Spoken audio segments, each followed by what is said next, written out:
Sonal, Mehrotra, Kapoor here in Mumbai studio, and on the program today we've got lots of travel, lots of driving, lots of sports. So get up as we get you started. Here's what's coming up on the program today.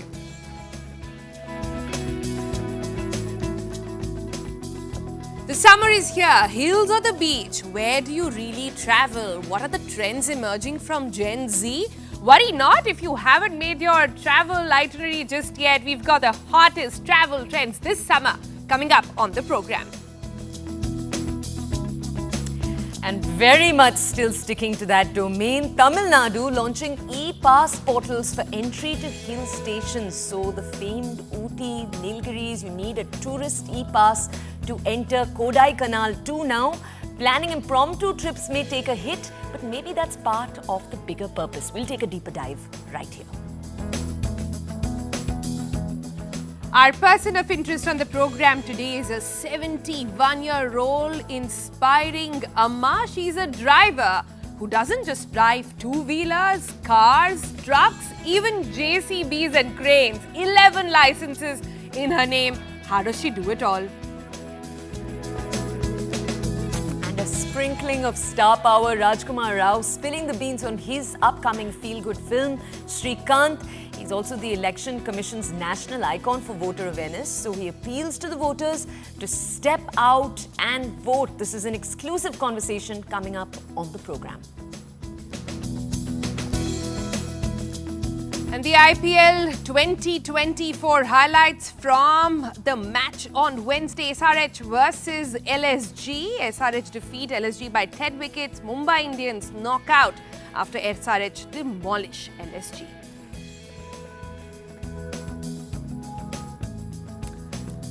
All right then, let's kick in. Summer holidays are upon us. Everyone is making plans, and if you haven't got yours chalked out just yet, don't worry, TBC is here. As temperatures rise, it's time to dive into the hottest holiday trends for 2024. So is it going to be serene hill stations for you, or sun-soaked beaches, eco-friendly getaways, or offbeat destinations? Wellness retreats, or maybe a quiet getaway for you and your family? What are the most popular destinations? In India and around, the options are really plenty. Whatever gets your goat, really. So in this segment, we get you, how is India traveling? Where is India traveling? And with a particular focus, let's start with Gen Z. Gen Z, remember, is anyone who was born after 1997. They recently became adults post-pandemic, and this data is throwing up some very, very interesting travel trends. So we'll share some of them with you. You can see them right now. 1 in 2 Gen Z spend their first paycheck on a holiday abroad without family. That's very, very interesting. 2 in 3 Gen Z are diligently saving for travel, and only 1 in 5 utilize the buy now, pay later model, which means they're all financially, fiscally getting smarter. Yeah, and independent as well, to be traveling after their paychecks. What else is happening with Gen Z? Well, they're thriving on experiencing and sort of experiences which are grand spectacles. What we mean by that is they're jetting off overseas to experience concerts, sports events, cultural experiences. Food is said to be an integral part of their travel experience as well for Gen Z. Some of them traveling long distances only to get to their favorite one restaurant that they've seen online. But when it comes to destinations, and this is the fascinating bit, Gen Z wants to go to Europe, 40% of them, 21% of them to UK alone. To Southeast Asia, just to 12%. Domestically, the number is just 9%. So what about the rest? That remains a very interesting question. What's making waves this summer for 2024? We spoke to some influencers, so we asked them these same questions we're just bringing you right now. You know, people who travel for a living, we wanted to ask them what their recommendations are across the entire country. Just take a look. This is what they said. Wherever I have traveled to, I have left a piece of my heart. So I don't know, but still, since you have asked, so I think first would be Wellington. I don't know, many people aren't even aware of where Wellington is, and whenever they hear the word Wellington, they associate it with New Zealand. But Wellington is our very own place. It's near Ooty. It's a defense cantonment, and Kotagiri, Kunnur is the place otherwise. And what a gorgeous place. So again, when I went to Northeast, it was a different world. I couldn't believe my eyes that, such a beauty is there. And Northeast, I would say Assam. I'm in Assam.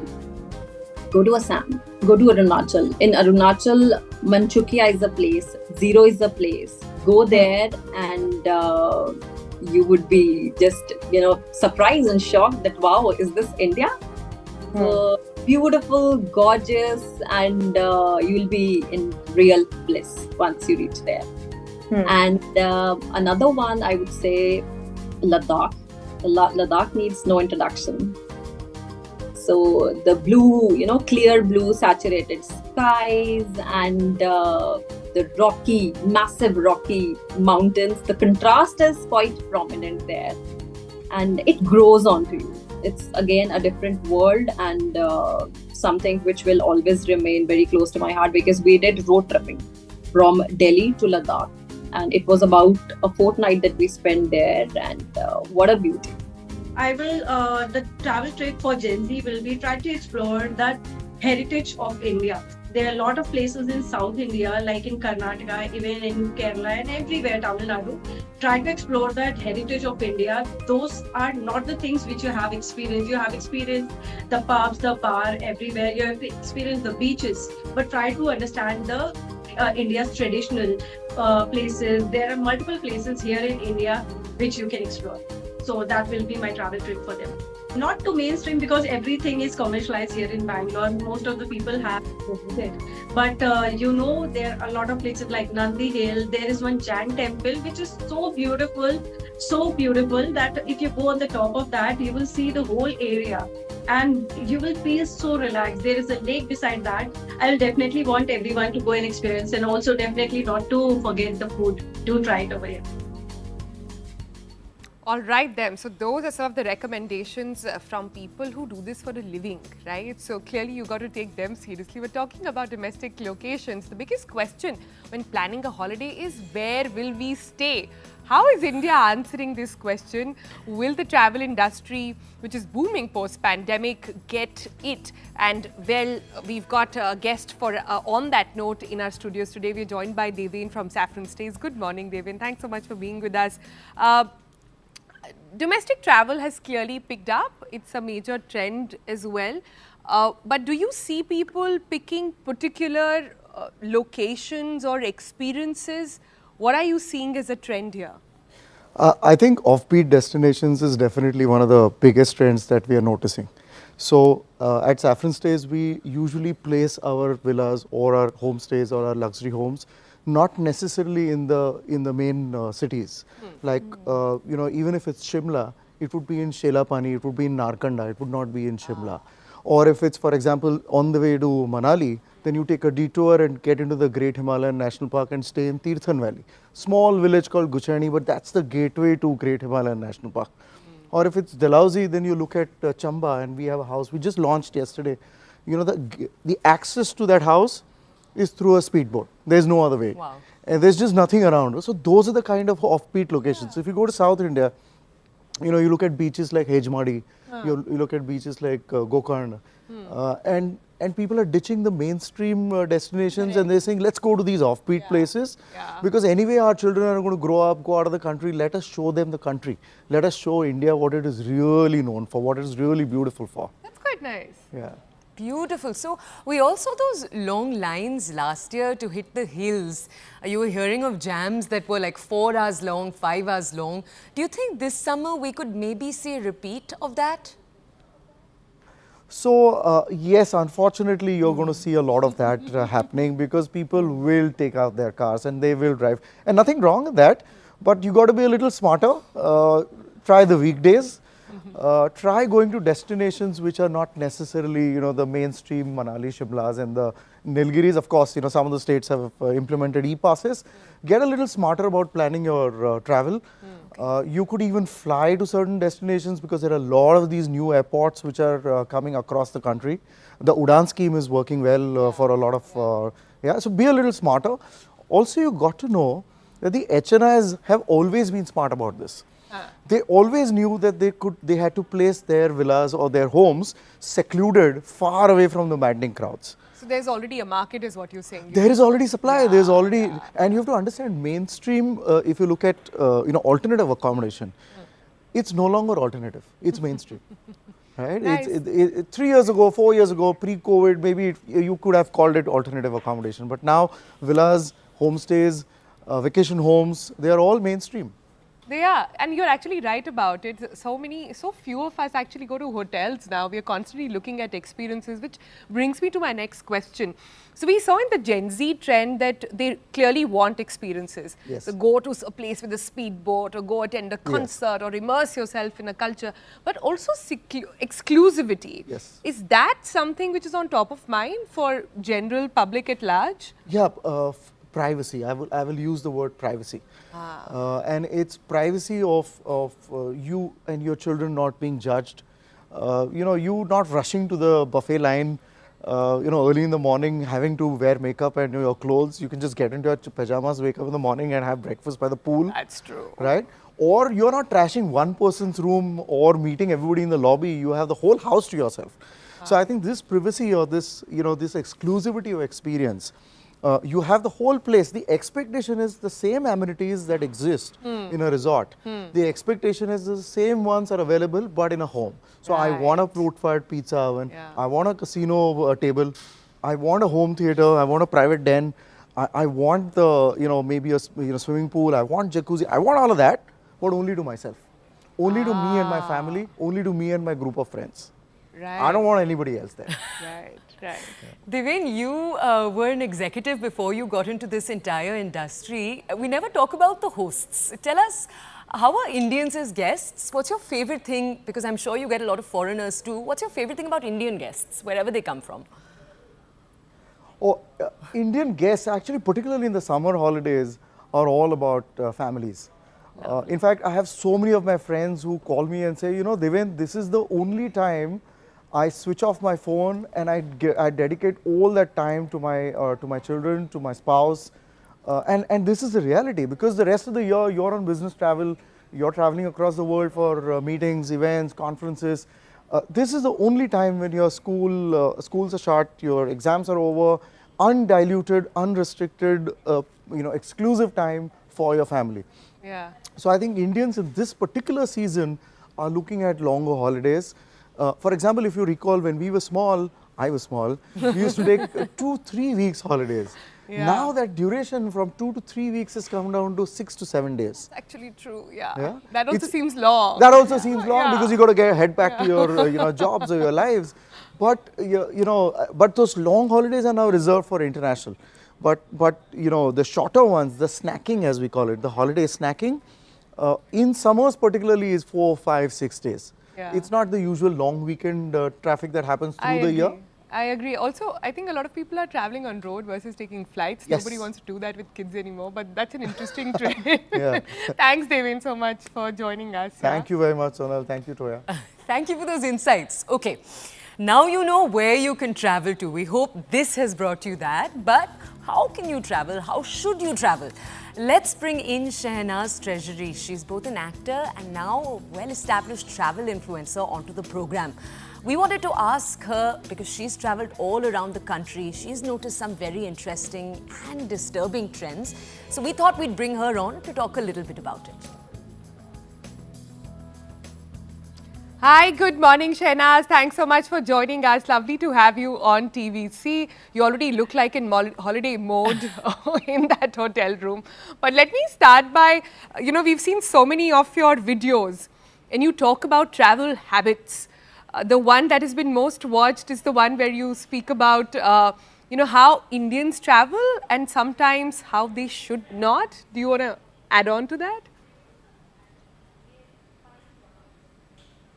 Actually, the way people are traveling has changed a lot, and I wouldn't say it's for the better.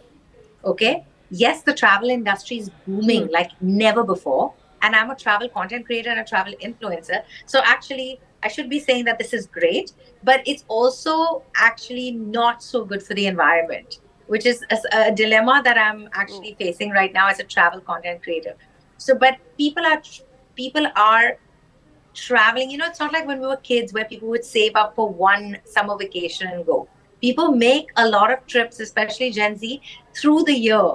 They make a lot of trips in India. They want to go to Thailand, Malaysia, places around. People want to go to Dharamshala. They want to go to, the cooler places in the summer, which is great. But also, I would like to say that we need to put a little bit of a cap and think about slow traveling, because especially in India, places are getting choked. Okay, so care more about the area you're traveling to. Shahnaz, can you tell us what your top 3 maybe destinations are?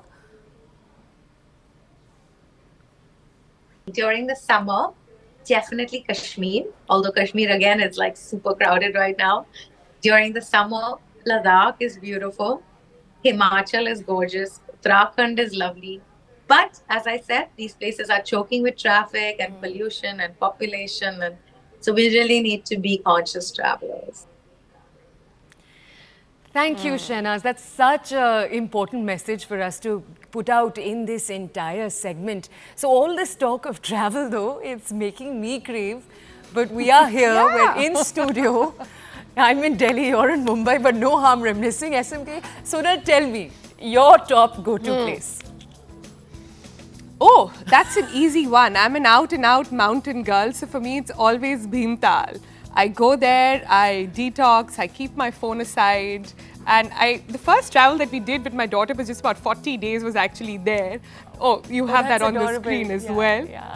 Yeah, so that's the first place we went, and the hills, they are just gorgeous, and the trends are right. You want to ditch the popular spots and you want to find little hidden gems around them. And speaking of mountains, even my favorite's a mountain, but it's hills and mountains actually down south.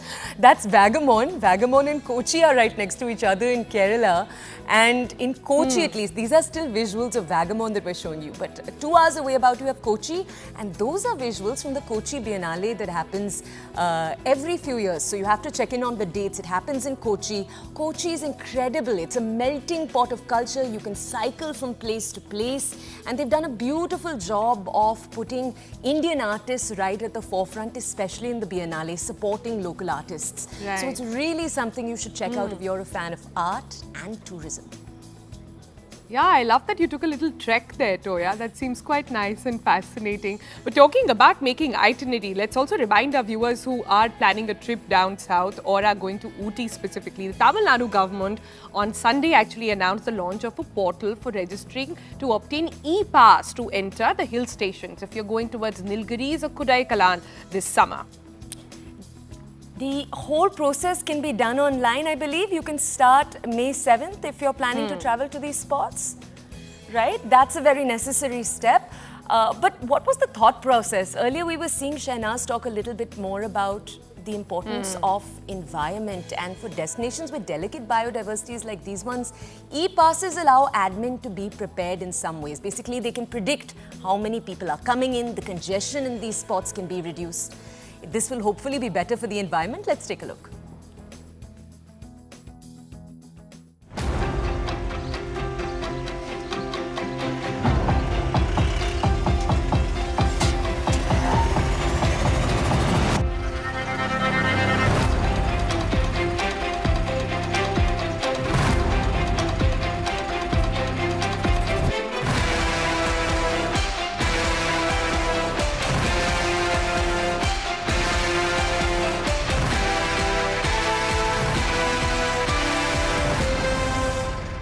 Who have not obtained e-passes, here there are revenue officials who are here trying to help people fill an e-pass. It takes less than 3 minutes for people to fill e-passes. Remember, starting 7th May, e-passes are mandatory and there are officials trying to help people. Sir, you e-pass fill பண்ணிட்டு இருக்கீங்களா sir? இப்போதான் வந்திருக்கேன் So they are traveling to Ooty, they have not obtained e-passes, and therefore there are revenue officials here trying to help those who need help. E-passes are mandatory, so there is a portal that is available for people, tourists to fill e-passes, and it takes about 3 minutes. It has details such as names of those who are traveling, how many days they'll be there, and also in terms of the vehicle number, whether it's a two-wheeler, a four-wheeler, a minivan, all of them would require e-passes, basically to streamline the inflow of tourists and also to protect the ecology. This after the Madras High Court had in fact directed an order saying that e-passes are mandatory for people who are travelling to Ooty and Kodaikanal. So for those who have not filled e-passes, there's still time. They will be stopped here at this check post. We are at the border, and from here is where all the vehicles will go to Ooty. So here they are stopped. For those who have not applied for e-passes, there are officials from the revenue department who will be helping them fill e-passes. And here you have a bunch of people who are now trying to apply for an e-pass. Details such as vehicle name, number of travellers, number of days they will be staying in Ooty. All these are some of the details that will be asked while one is filling an e-pass. So these are some of the visuals that we bring to you where people are filling e-passes. And for those who have already filled an e-pass, just about a kilometer from here, they will have to show the passes. So this is you know, the site that you can see at the border where e-passes are mandatory, and for those who need help to fill these e-passes, there are officials here deployed, and they are now filling e-passes. We were very conscious that this particular pass should not create a confusion or a furor among the public. So we made it very simple and we asked for very basic details, and I'm glad it is successful from your version. And second thing is, yes, yesterday I had to go through the checkposts, but not all the 13. I went to some 4 or 5 checkposts, wherein we were sure that a large number of people will come into Nilgiri. So I went and checked all the personally all the checkposts, and people are finding it very easy to come in. But one thing I found was many were not aware that you should get an e-pass, and they were not ready with the e-pass registration. But then what happened was we had already set up a help desk there, and most of our persons were there. They were able to get their e-pass registered immediately there itself, and took hardly 2 or 3 minutes. And one positive aspect is, it's nothing like people didn't get e-pass and they were queued up for long hours. Nothing like that happened. It was a very, very short duration. Immediately it was cleared and people were on their go. So I think it's really good.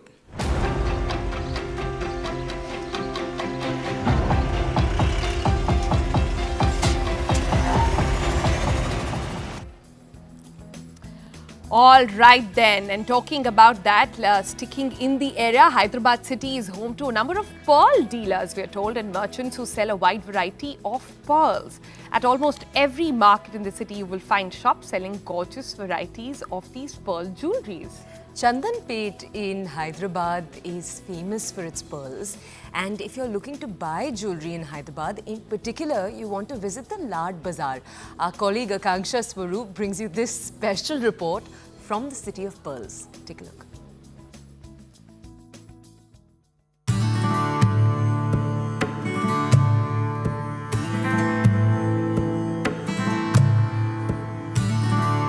Hyderabad is the main trading center for pearls in India, and that is why it's little wonder why it's known as the City of Pearls. And I have in fact come over here at one of the main hubs for pearls in Hyderabad, only to show you how in fact they trade in pearls and what has been the sort of progress as far as the trade in pearls is concerned, because I'm also being told that now they don't only just get pearls which are drilled in and outside of Hyderabad, they've also started dealing in pearls that come all the way from Sri Lanka and in fact Fiji. And telling me more about it is one such shopkeepers, and that is Harish. Harish, thank you for joining in on CNN News 18.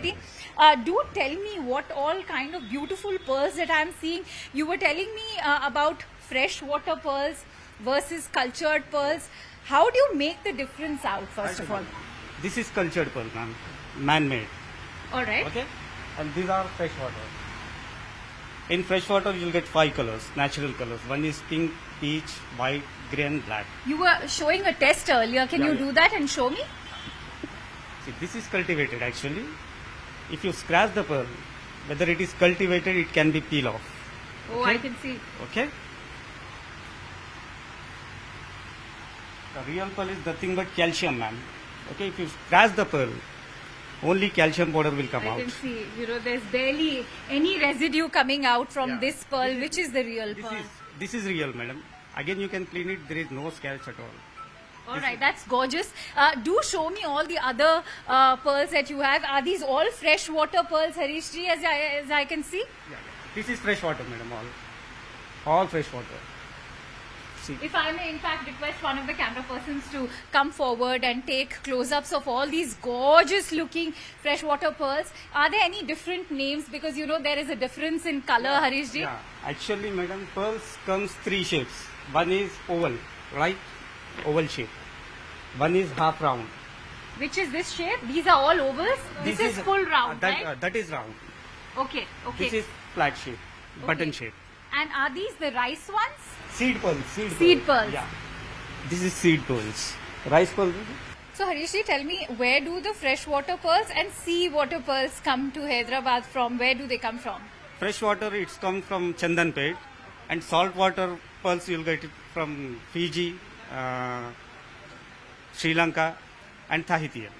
Okay, very interesting. Show me the ones that have come from Sri Lanka and various other parts of the world. This one. This is from Fiji Island, Fiji. Okay. This is Tahitian. Okay. Tahiti Island. Okay, and does it specialize in black pearl? Yeah, it's a very rare collection, madam. Black pearls you'll get very rare. 1,000 out of pearls you'll get 1 or 2 pieces. So this is very expensive and good quality. Important to find out, why is Hyderabad known as the city of pearls? Because the Nizams likes pearls very much, madam. What it's called, workers can get it only in Hyderabad, madam, not anywhere.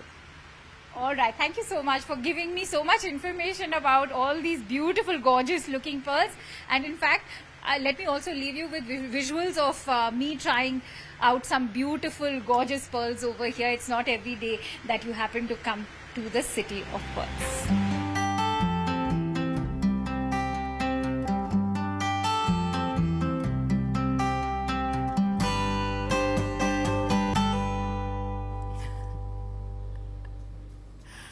All right, how lovely. Now, coming up after the break, we'll switch to something slightly different. Rajkumar Rao is spilling the beans on his upcoming feel-good film, Shri Kant. Now, remember, he's also the Election Commission's national icon for voter awareness, and Phase 4 is right around the corner, remember, on Monday. So he's appealing to voters to step out and get their vote in. This is an exclusive conversation coming up with him on TBC.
Welcome back, and after all that chat about travel, shopping, food, we've got more stories for you from India and across the globe. Let's start with what's happening in Somalia, where a man's encounter with a bee led to a rare case of multiple organ failure, underscoring the serious consequences of insect stings.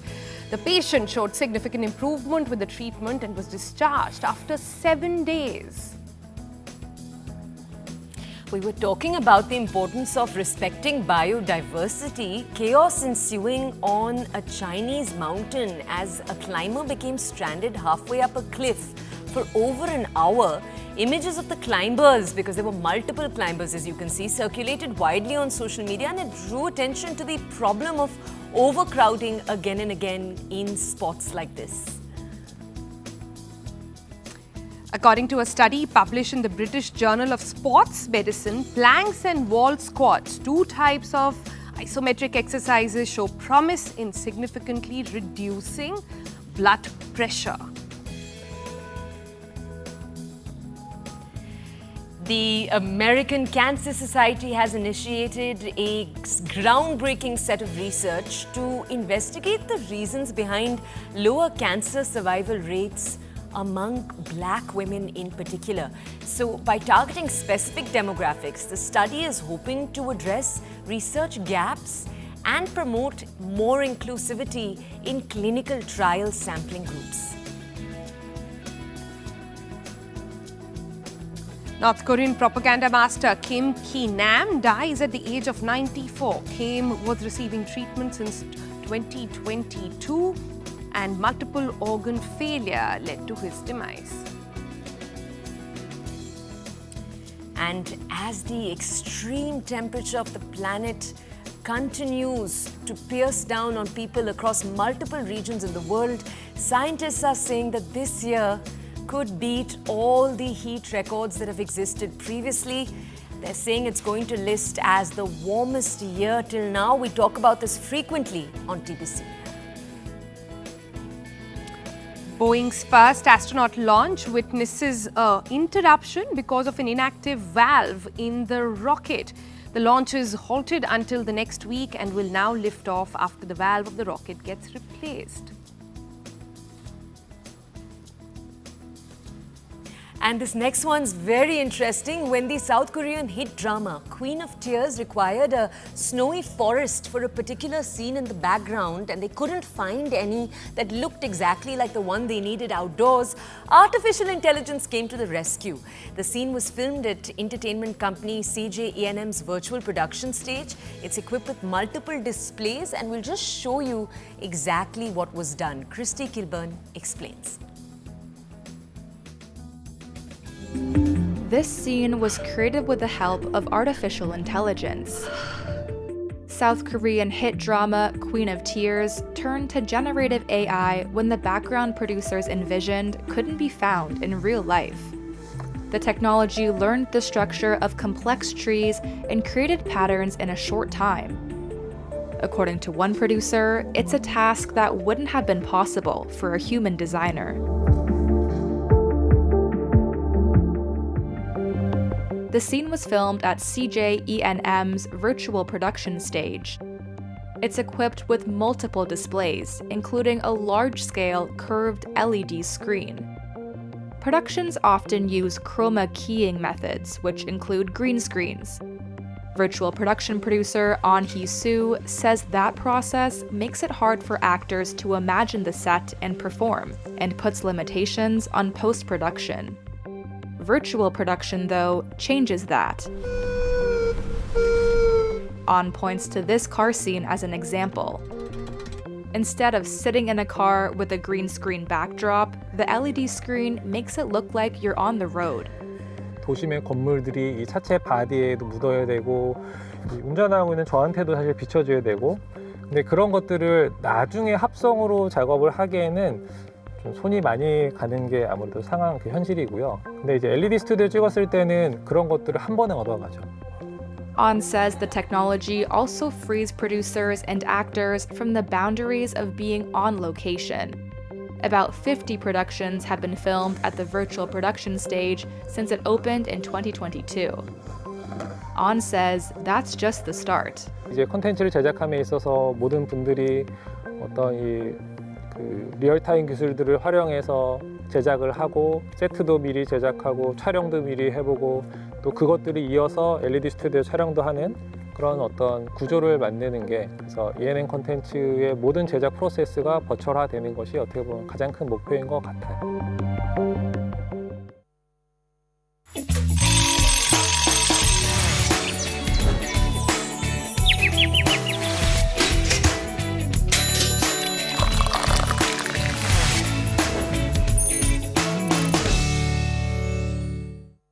क्या आपने किसी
Welcome back. It's time to bring you our person of interest this morning. And on TBC, you know, we love to bring stories of grit, of courage about people challenging the norms, especially when it comes from the quarters and you least expect it, like women from rural India. So today, we meet Mani Amma from Kerala.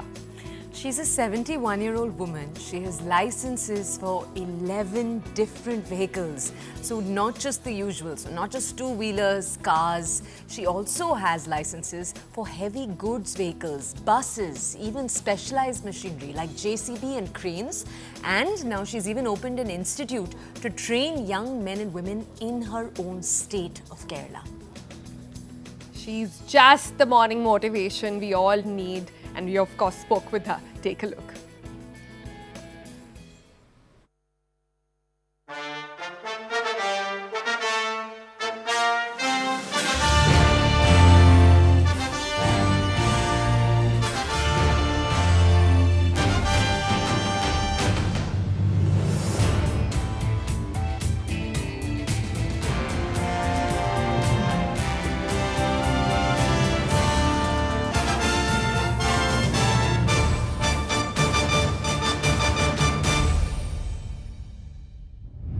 Two-wheeler, three-wheeler, bus, lorry, forklift, a crane, excavator, road roller, tractor, hazardous. Okay.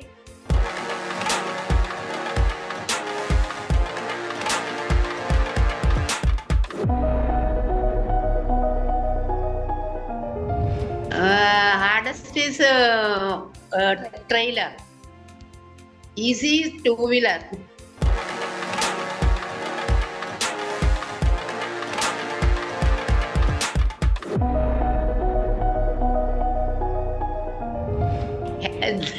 Next to my ambition, helicopter.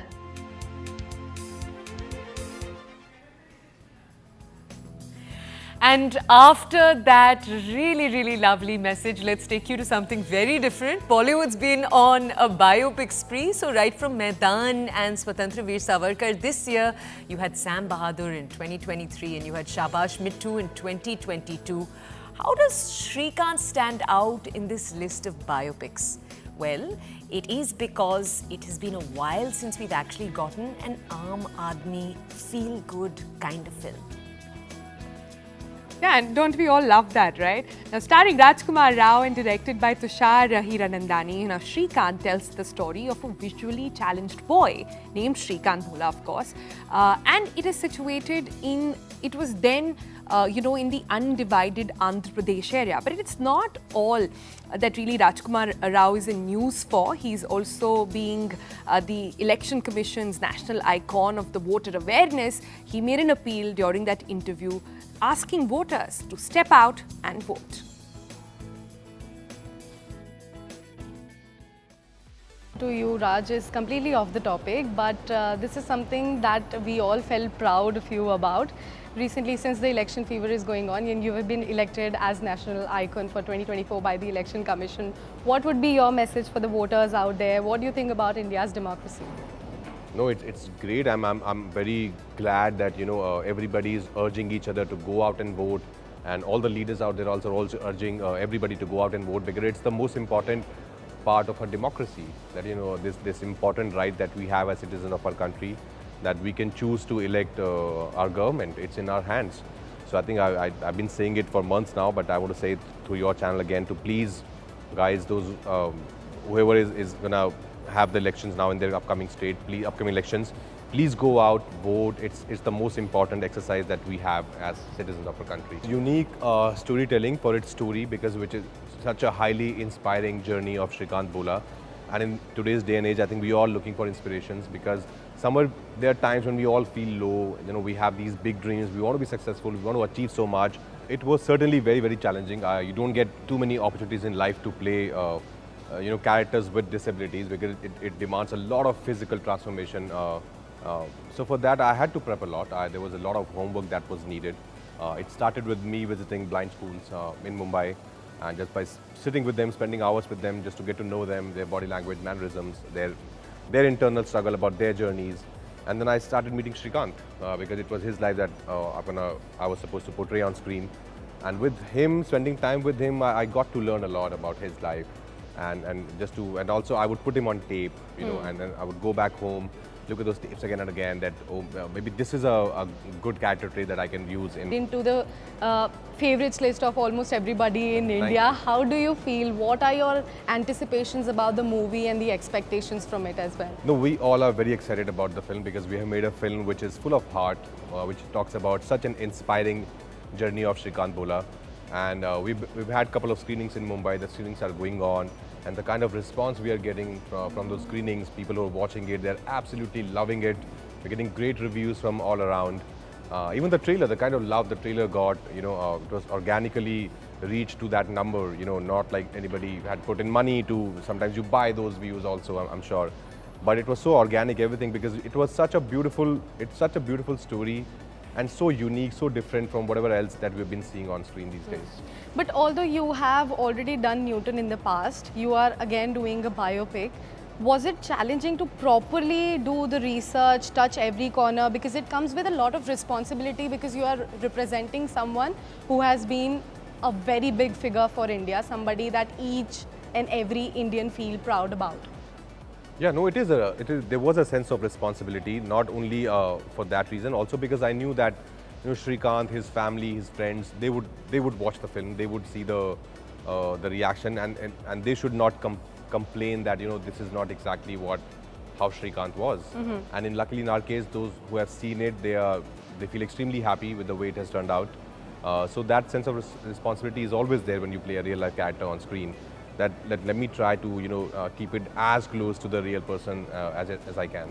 And as a producer, Nidhi, what were the major challenges while you were putting the movie together? Because your husband, I believe, is the director as well, and you guys have chosen certain films in the past, be it Scam 2003 and all. Why do you think that such real stories should reach out to people, and especially the tagline, ki aa raha hai sabki aankhein kholne?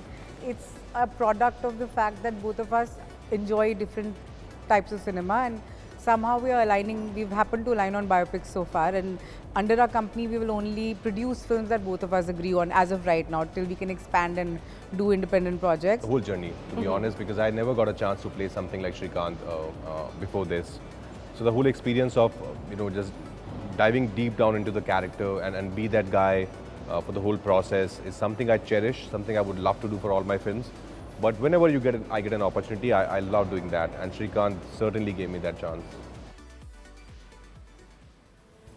All right then, shifting focus from the world of entertainment to the world of cricket, getting you all the highlights from the IPL match from Wednesday between Sunrisers Hyderabad and the Lucknow Super Giants. Now Hyderabad wins with style as they defeat the Lucknow Super Giants by 10 wickets. That's right. SRH made a mockery of the 166-run target set by the Lucknow Super Giants. You had Travis Head's scintillating innings of 89 runs of just 30 balls, earning him player of the match.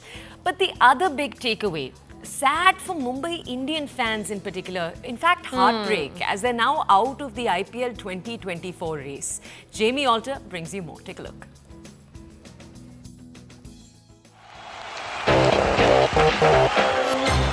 75 of 28 balls and 89 of 30 balls. That is what SRH openers Abhishek Sharma and Travis Head scored respectively yesterday to take their team to a 10-wicket win over Lucknow Super Giants. The target was 167 and the SRH openers finished the job in 9.4 overs. Yes, you heard that right. 9.4 overs. One of the most devastating partnerships and opening partnerships seen in the IPL for a long time. It took LSG 20 overs to get to 165, and that owed to a 99-run partnership between Nicholas Puran and Ayush Badoni. At the halfway mark, you knew that Lucknow had not got enough runs, but you figured, you know what, maybe with their bowling they might give a fight, because Travis Head and Abhishek Sharma, when they're good, they're very good, but we've seen over the last few matches that they have stumbled. But on the day, there was nothing, literally nothing that KL Rahul and his team could have done to stop this amazing right-left combination of Abhishek Sharma, all of 23-year-old, and then Travis Head, who's 30 years old. This is, make no mistake, the most devastating opening act in this IPL. We've seen their exploits before, but when you knock off 167 inside 10 overs, Travis Head getting to a 50 in 16 balls, Abhishek Sharma dropped on 24, getting there in 19 balls. Yes, it's a very high-risk approach. Yes, we've seen it fail almost as much as it succeeded, but this mantra of just going hard at the ball, whether batting first, whether chasing by the SRH openers, it has been incredible to watch. And this is why, make no mistake, it's a big reason why SRH are now at number 3 on the points table. They were languishing for a long time in the mid-range on 12 points, but now with 14 points, they have taken one giant step closer to the IPL playoffs. Still, a few problems remain with their middle order, and the bowling is a bit suspect now and then, but any team, be it T20, Test or One Day, captained by the genius known as Pat Cummins, is definitely one to watch out for. And this, my friends, is the reason why SRH forked out 20.5 crores for Pat Cummins.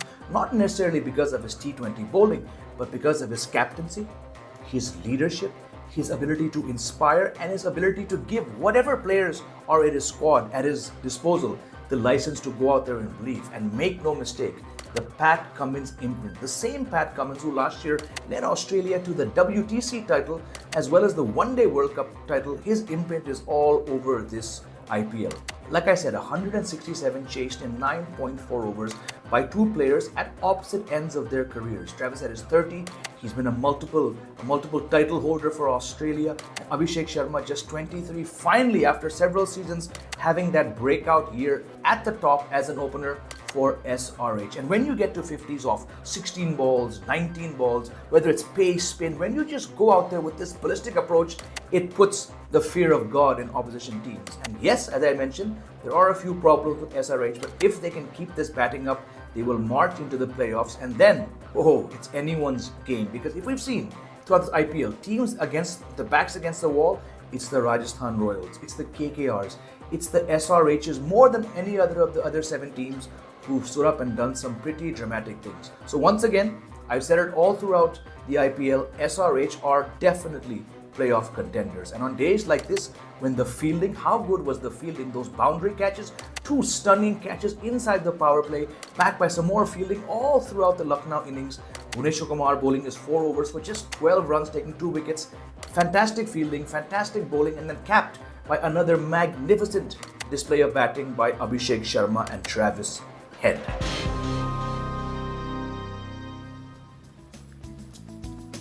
All right, next we bring you a special section on financial markets powered by Money Control Pro, Money Control's premium destination for investing and business insights.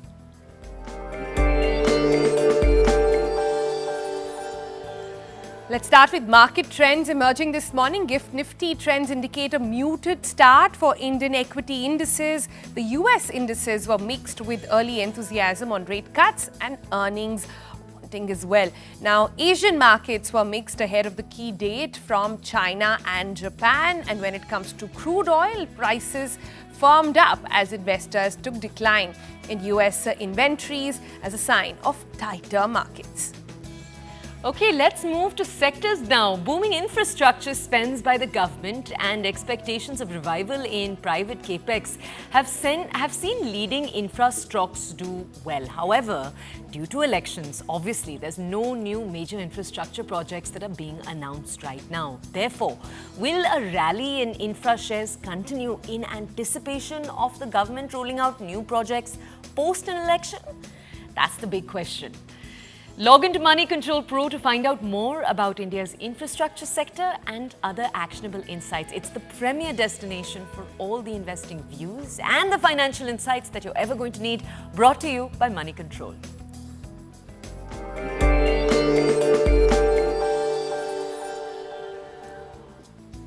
All right, that brings us towards the end of this episode. But coming up on Friday on TBC, it's TGIF, of course, but it's also Akshay Tritiya, and we are paying special tribute to mothers with Mother's Day coming up.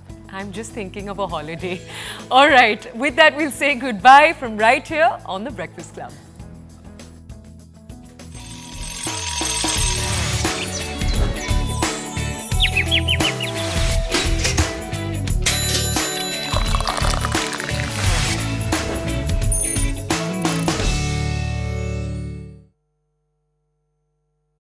देखा।